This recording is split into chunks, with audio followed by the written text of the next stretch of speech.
You are joining us on talkSPORT 2 and the talkSPORT Cricket YouTube channel for Following On. I'm Jon Norman alongside the former England fast bowler Darren Gough, and also host and editor of the Sri Lanka cricket podcast, The Murali End, following a quite sensational game of ODI cricket. It's given up over 650 runs, just the three centurions, a quite mind-blowing innings from Harry Brook, and just entertainment and enjoyment and excitement all round. It was fantastic stuff from pretty much, well, beginning to end. But at the beginning, Goughy, I don't think any of us were sitting there when England were 40 for 1 after 10 overs, 77 for 2 after 20 overs, thinking that we'd be looking back at such a high-octane and enjoyable game of 50-over cricket. No, we wouldn't have thought it would be. I think we're all looking and thinking, oh, it looks quite difficult to score on. It's a used pitch.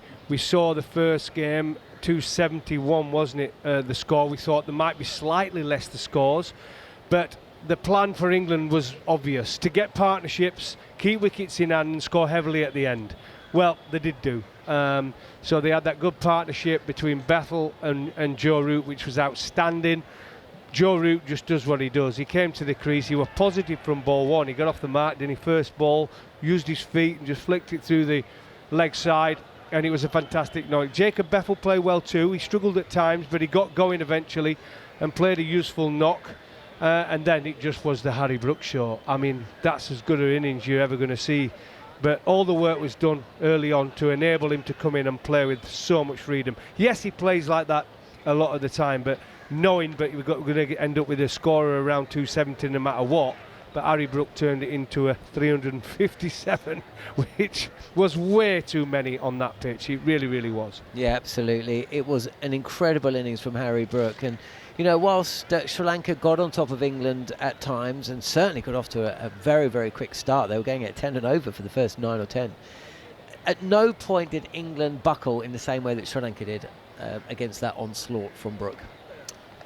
No, I mean, Sri Lanka totally misjudged the bowling today, didn't they? I don't think they bowled the right people at the right times.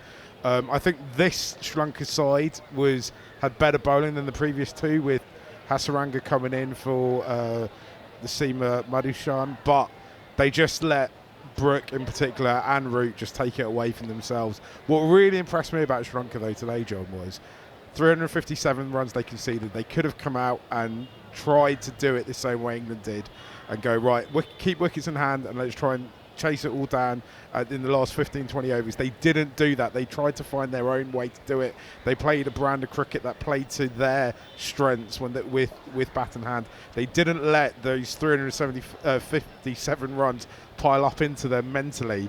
They rethought it. I thought, you know, from a Sri Lanka perspective, yeah, I'm absolutely gutted we lost. There was points in that game when you think they could push on and win this and get much closer. They just lost wickets. England took wickets at key times when partnerships were beginning to form, or when key players are starting to find the boundary. That's when those Sri Lankan players, apart from Ratnayaka, managed to get out. Overall, though, I'm really impressed with what Sri Lanka did today. Goughy, you weren't that impressed by their bowling, though, or possibly No. Their team selection either. No, I just think it was messy, wasn't it? I really thought that. We know Sri Lanka play a lot of bits and pieces, guys, anyway, bat bowlers. Most of them bowl spin.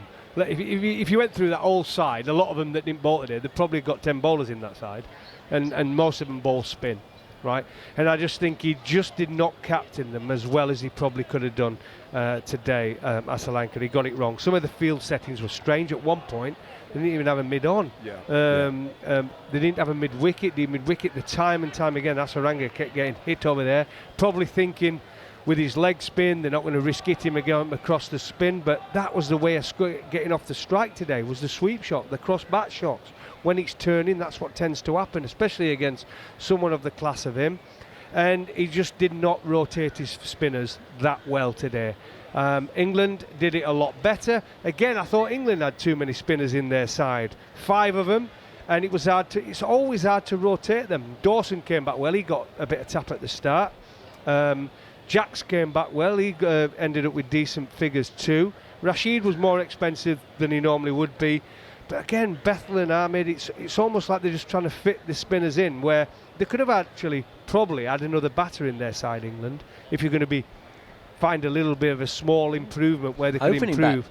Yeah, Tom Banton could have played today rather than Rayan Ahmed, because he's not going to bowl the overs. Joe Root didn't bowl today, by the way, and he bowled in the last game. So they've got plenty of spin option without actually being one batter short. Well, look, we're just waiting for the presentations to take place. And while we do that, I'll just run you through some of the key moments from the scorecard, or the key scores, really, without going through every single figure. But when it came to the batting, England, well, it's pretty obvious to see where they scored the bulk of their runs. 111 not out for Joe Root. He combined with brilliant effect with Jacob Bethel, who started slowly again, but looked far more at ease with the conditions, although on a better pitch. It was not turning anywhere near as much as the first match nor the second. So there's no doubt that both batters, or all the batters, will be quite happy with the pitch that they played on today. Root ended up 111, not out. Strike rate in and around 100 throughout these innings, but it was Harry Brook came in, who started relatively slowly, then accelerated, kicked on and just exploded like a firework towards the end. 136 from 66 balls, 357 for 3. For you, Mark, the pick of the Sri Lankan bowlers was? Pick of the Sri Lanka bowlers for me. Do you know what? Actually, I'm going to say Jeffrey Van der Say, I think, because he bowled difficult overs for me. I felt he was the one who was picking the ball up when I thought no one else wanted to do it. I felt the Sri Lanka bowlers today at one point just said, "Nah, I've had enough. I don't want to do this," and that's what annoyed me about the bowling. I think you're a bit harsh there on Wellalaga. I think he went for a few his last over, but I thought he actually bowled quite well. I thought he varied his pace a little bit. I agree with you actually on Van der Say. I think he bowled better than his figures would suggest. But I thought the left-arm spinner, I thought he actually bowled quite well today as well. He had one over, didn't he? Get tapped, I think his last one. But I thought he varied his pace really, really well in line. So I would have to go in, but I get what you're saying about Van der Say. 661 runs scored today, the highest match aggregate between England and Sri Lanka ever. And this is the first time England have come back from 1-0 down to win a series 2-1 since they played India in England back in 2018. But away from home, first time in 13 years, or 2013-14, so 12-13 years since they managed to do so in the Caribbean. So impressive stuff, really. Yeah, the pick of the bowlers, in terms of how they bowled, Wellalaga didn't get a wicket, 0 for 49 from his 10. He's the only spinner to go at less than 6.5 and over today. So that tells a story in itself. Van der Say, I don't think has his figures at any point in this series have really matched the quality in which he's bowled. When Sri Lanka came out to bat, it was such an exciting start. 50 up inside 6 overs. They were 100 up inside 10, but they kept losing wickets. They had 2 decent scores on the board. Pathum Nissanka, who, Mark, you said they needed to be at the crease for a little longer than the 25 balls he faced. He went at a strike rate of 200. You know, if he could have faced 20 overs, then maybe they would have pushed England close. As it was, he made 50. And apart from Pavan Ratnayake, was promoted up the order to 4. Nobody went past 22, and that really, for me, is where Sri Lanka lost this game. Yeah, I agree. Apart from Harry Brook, of course. I agree with that. What does excite me about the way they batted, though, is the intent they showed. You look at their strike rates, and there's a lot of players there over 100. This series for Sri Lanka was about getting ready for the T20 World Cup. That's the big prize at the end of it for them. There's a lot of players today who had an eye on that, and that was exciting. Yep, absolutely. 3 players scored 22. That will be frustrating, I imagine. Kamil Mishara, Yanith Leonage, who was involved in an ugly run out with Ratnayake. And we did say, actually, at the time, because we were quite critical of Leonage and the way he went about essentially chastising his junior batting partner in the field of play. And we said, well, hopefully Ratnayake can stay there and get a score on the board, and he did exactly that. So, you know, that was an important moment, but, you know, disappointing from Leonage. And then Wellalaga, he also scored 22, but in and amongst that, Sri Lanka, much like the second ODI, they always seem to have lost 1 or 2 wickets at every single stage of the run chase.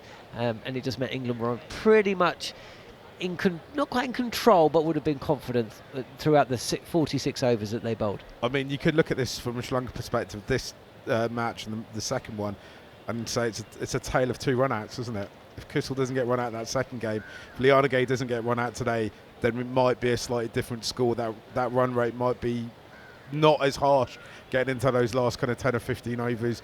Maybe when Walalage and Hasaranga come in, they don't need to try and find the boundary as much as they do, and that kind of changes the complexion of the whole game. You're listening to talkSPORT 2, talkSPORT Cricket YouTube channel, or you're listening to the Following On podcast, which is available every day of this Sri Lanka series. Scott Taylor and Steve Harmison out in Sri Lanka, and they will be heading to Kandy tomorrow. Can you remember that journey you had back from Kandy to Colombo? We all took the train. You decided to take the car with Nico. A big mistake. You remember that? By the way, I did get offered to go with Sky that day on the seaplane, and I turned it down because I didn't want to be elitist. So you just went in the Porsche? I remember Mark Nicholas being... And he said, well, if they'd have asked me, I said, well, they didn't ask you because they didn't want to go in the same plane as you. He said, I would have gone. I said, I know you would have, but I'm being a team player and I just sit in the back of the Porsche. And we stopped off for lunch at a lovely little restaurant. It took about 5 hours, though. Didn't you have... It wasn't an easy journey. The problem with being in a Porsche is there's not much room in the trunk, so you had a big bag. You were squeezed in. And my golf clubs. They're the most important thing you pack. Modern day England player commentators, your golf clubs. Well, I remember travelling to New Zealand with Harmy, and he took his golf clubs out there, flew to New Zealand with them. We were in Mount Maunganui, we were in Hamilton, Auckland and Wellington, and in 3.5 weeks, do you know how many games of golf we played? None. Really? Well, he's actually, I saw he managed to play yesterday, didn't he? So I saw he had his clubs out yesterday. It's the only thing he ever tweets. Or puts on Insta. Never puts any of the cricket podcast down or anything. No. He didn't send a picture out of him in that Sri Lankan local dress. It's sarong. That was Russell Arnold's idea, wasn't it? Yeah, he got them in the sarongs. Anyway, we will be hearing from Joe Root, I think, is about to talk, which suggests, he'll probably be player of the series, I imagine, because, of course, he has hit 3... He's won the World Cup with the looks of it. Well, it's the Ian Abrahams Trophy, isn't it? Isn't it the Moose Cup that they're playing for? Yeah, the Moose Cup. Moose Ashes. Joe Root's hit 250s and a century in this series, so that's not bad going, is it? It was coming into this series. In fact, enough of us. I was about to say we can cross and listen to Joe Root, but he's just posing with an oversized check for $3,000 US. He is the man of the series. That's what it says on the thing that he's holding aloft. That, Darren Gough, is a happy Harry Brook. And you know what? He does approach captaincy with a bit of we just have to score more runs than them and take more wickets kind of attitude and approach. But there's no doubt about it. It's much better being a captain of a winning side than it is of a losing side. And he looks delighted to be able to go there and just speak positively about his cricket team. Yeah, exactly. It's a good big moment for him. Like I say, came into this series under a bit of pressure. The media had gone at him, and rightly so on so many points, but he's delivered as a cricketer and a captain. I thought he was pretty calm today, under pressure at times, and it's always nice to win a trophy, isn't it, no matter what it is, T20, 50 overs or test matches. It didn't go so well in the test, he wasn't skipper of that, but he's come into this and they needed a series win. They were under pressure, weren't they? Where were they sitting in the table? 8th place? 8th. And so they needed some kind of momentum, and they've managed to get 2 wins to win a series in Sri Lanka. They'll be pleased. Some of the players, Josh Bolton didn't really get a run out, played well the last match, didn't he? Played so first game he was terrible. He was all over the shop against spin, but second game he came to the party. But that man Joe Root just keeps showing how good he is. He really is fantastic. And Harry Brook, the Yorkshire connection, it's delivered. And Rashid, 3 big players for England, all from Yorkshire. If you go down to southern Sri Lanka, it's a wash with young people, possibly from Yorkshire, trying to find themselves, trying to discover themselves, find out who they are, figure out who they are. I think Harry Brook's trod that path, hasn't he, this tour? He's turned up there, England captain, under quite a lot of scrutiny, under a lot of pressure. After the second match, he goes and calls out the pitch. Hospitable Sri Lanka's prepare a lovely pitch for him. He goes and probably scores one of the biggest white ball knocks England's ever seen. Well, it's a fair point. I mean, if you were the Sri Lanka, you say, let's play on the same one we played the second international on. I think if they would have won Sri Lanka, they might have played on that one again. But having lost it, they probably thought, don't really suit us, that wicket. Let's go back to pitch one. And it delivered an absolute thriller, didn't it? Loads of runs, 300s in the game.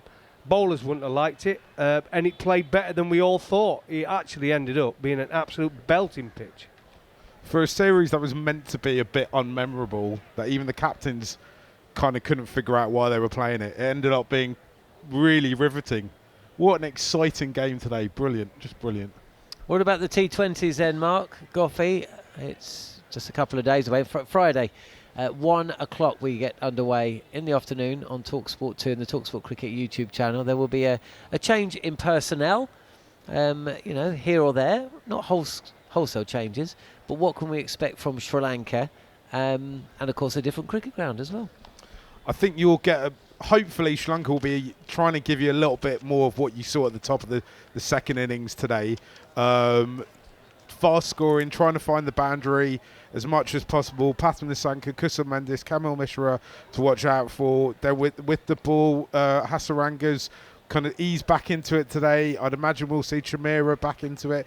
You're probably going to see Patharana. It's his home ground in Kandy. He hasn't played a lot of cricket there. He'll be absolutely desperate to be slinging those balls in and picking up wickets.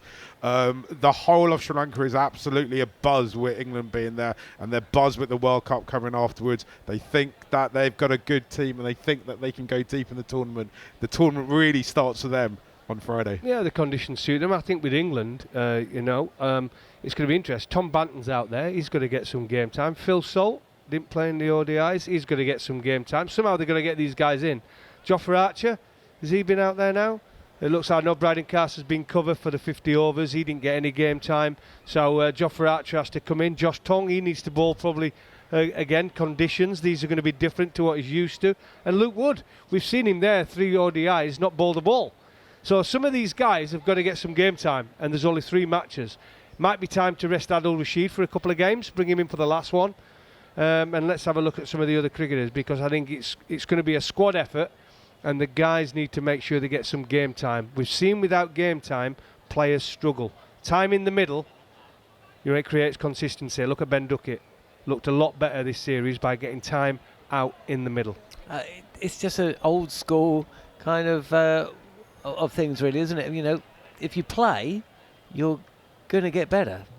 Just that. And used to the conditions. Yeah. And these are different to Australia. They're different to the UK. It's a World Cup. It's a huge sporting event. And England are expected to deliver T20. They're one of the best teams, the best 3 teams in the tournament, and they'll be expected to deliver.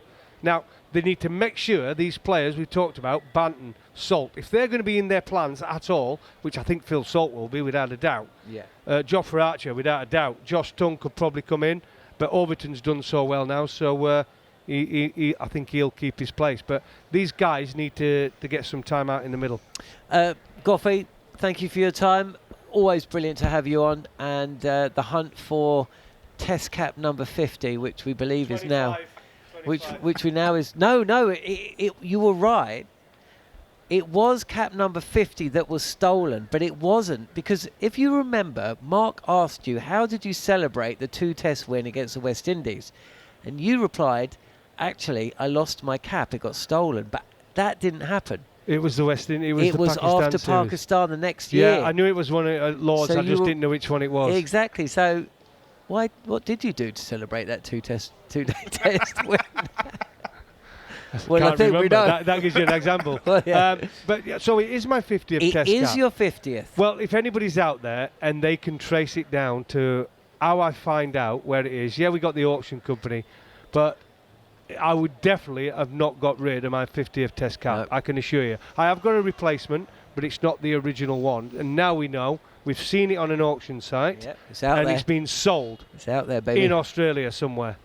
This could be a new career for all of us. When the cricket Somebody comes find to it an for end, me, please. I think there's a podcast series in this somewhere. finding old memorabilia that's been nicked. It doesn't even have to be memorabilia. It could be anything. If you have lost something and you want us to trawl through eBay, call talkSPORT. Right, Goughy, thank you. Mark, brilliant stuff. Thanks for Absolutely having me. fantastic to have you on this series. Yeah, we'll wait and watch to see how the T20 series goes. 1 o'clock on Friday, we'll be getting underway with that one.